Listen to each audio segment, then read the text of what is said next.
लोकतांत्रिक प्रक्रिया में किसी भी राज्य के लिए सतत विकास के लक्ष्य उसकी अहम प्राथमिकताओं में होते हैं और इन्हीं लक्ष्यों पर देश और प्रदेश का विकास भी आधारित रहता है।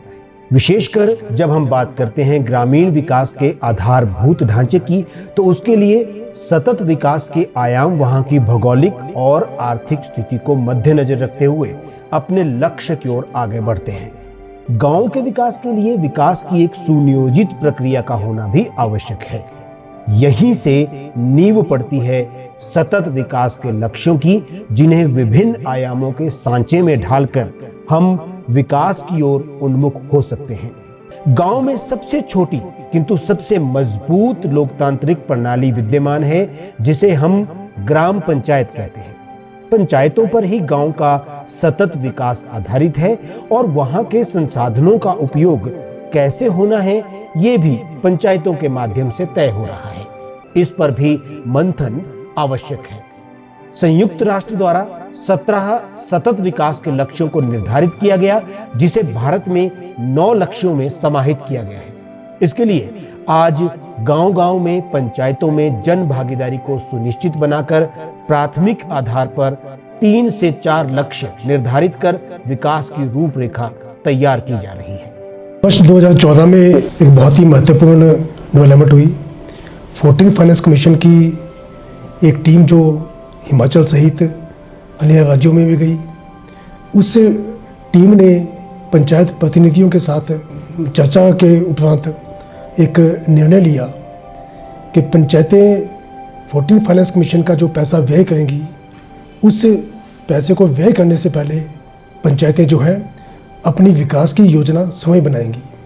लगभग उसी समय संयुक्त राष्ट्र में सतत विकास लक्ष्यों पर विस्तृत चर्चा चल रही थी और वर्ष 2016 में संयुक्त राष्ट्र ने ये प्रस्ताव पारित किया कि 2030 तक 17 विकास लक्ष्य जो हैं उनको अचीव किया जाए। इसके तहत नेशनल लेवल पे एक उच्च स्तरीय कमेटी का गठन किया गया, जिसमें पंचायती राज से जुड़े विशेषज्ञ शामिल थे तथा नीति आयोग के भी जो सदस्य थे उसमें शामिल थे। इस समिति ने जो अपनी रिकमेंडेशंस दी, उसमें यह कहा गया कि 17 विकास लक्ष्यों को हासिल करने के लिए इनको 9 थीम्स में डिवाइड किया जाए, 9 संकल्पनाओं में डिवाइड किया जाए, ताकि स्थानीय स्तर पर, ग्रामीण स्तर पर लोग इन लक्ष्यों को समझ सकें। वो लक्ष्य जो 9 थीम्स में डिवाइड किए गए, उनको सीधे सीधे जोड़ा गया जीपीडीपी के साथ। अब पंचायत जब भी अपनी योजना बनाएगी, अपनी योजना तैयार करेगी, पंचायत के सामने एक लक्ष्य होगा कि हमने उन 9 थीम्स पे काम करना है। संकल्पनाओं में जो है वो विभाजित किया गया है।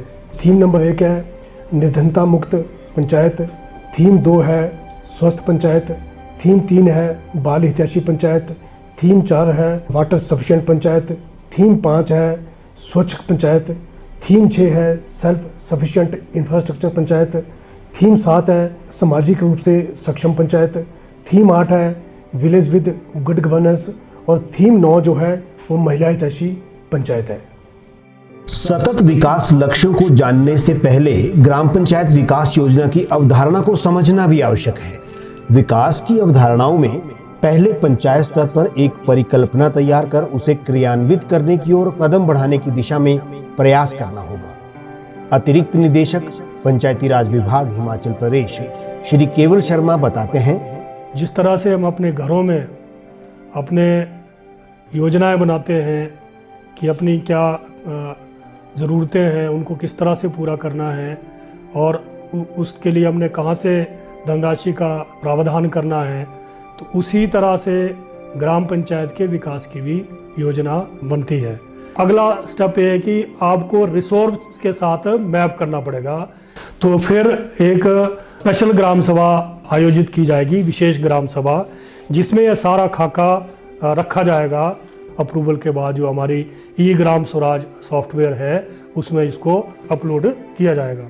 मंडी के सराज क्षेत्र के तांदी में पहुंचने पर हम पाते हैं कि सतत विकास के मॉडल की रूपरेखा को कुछ पंचायतों ने सही से समझने का प्रयास कर रोजगार और पर्यटन की दृष्टि से विकसित करने में कोई कोर कसर नहीं रखी है।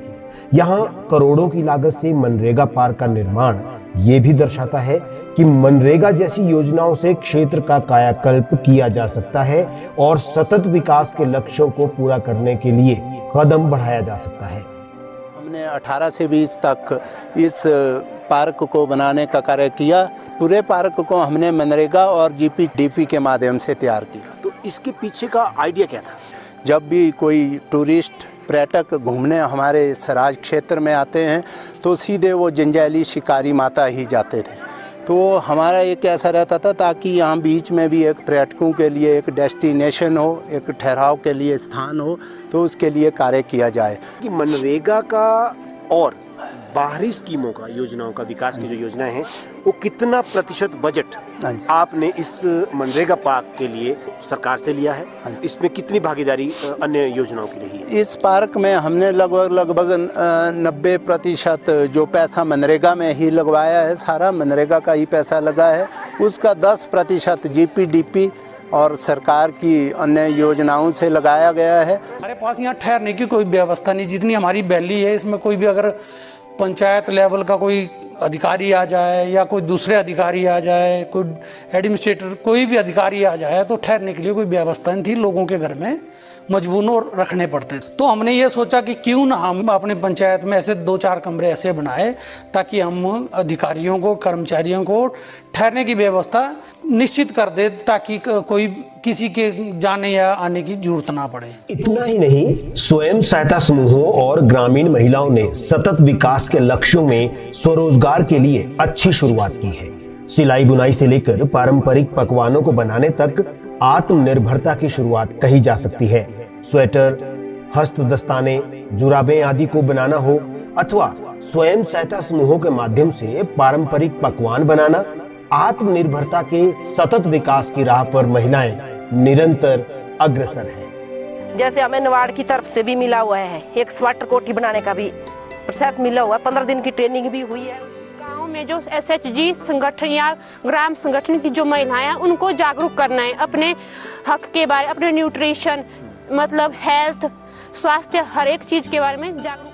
हमें ब्लॉक की तरफ से बैग बनाने की ट्रेनिंग मिलती है और अचार बनाने की, जिससे हमारे समूह की अच्छी कमाई होती है और ताकि हम आगे भी बहुत अच्छा कार्य कर सके, हमारी इनकम हो सके। सतत विकास एक निरंतर चलने वाली प्रक्रिया है। लक्ष्यों के निर्धारण से इसे तीव्र गति से प्राप्त किया जा सकता है। ग्राम पंचायतों की भूमिका एक मुख्य किरदार को निभाती है। गांव बदल रहे हैं, तस्वीर खुशहाली के रंगों में रंग रही है।